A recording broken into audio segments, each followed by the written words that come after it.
مباشرة أهل الخير بمدينة قلعة السراغلة. كيفاش الإنتاج ديال هاد السنة؟ واش بحال السنة اللي فاتت ولا أحسن؟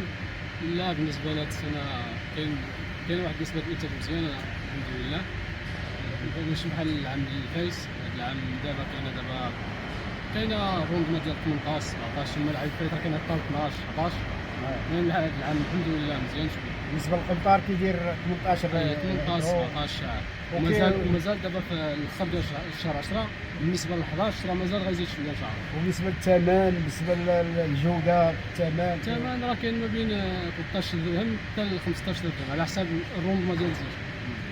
دابا راه على حسب الروندما ديال الزيتون كاينه ما بين 13 درهم حتى ل 15 16 درهم. وكاين شي حاجه في شي حاجه بالجوده بحال هذا دابا اللي داير 15 درهم 16 درهم فيه جوده على لا.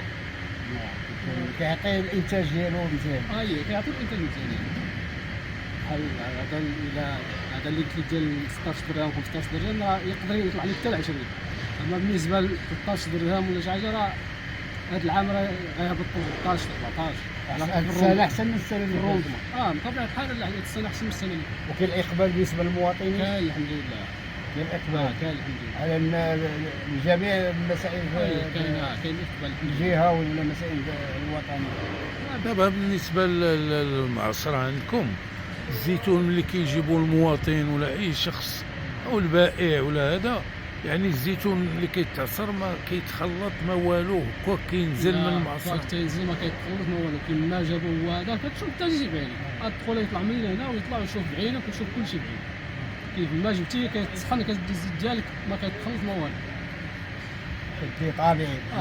كدي طبيعي. شكرا. شكرا.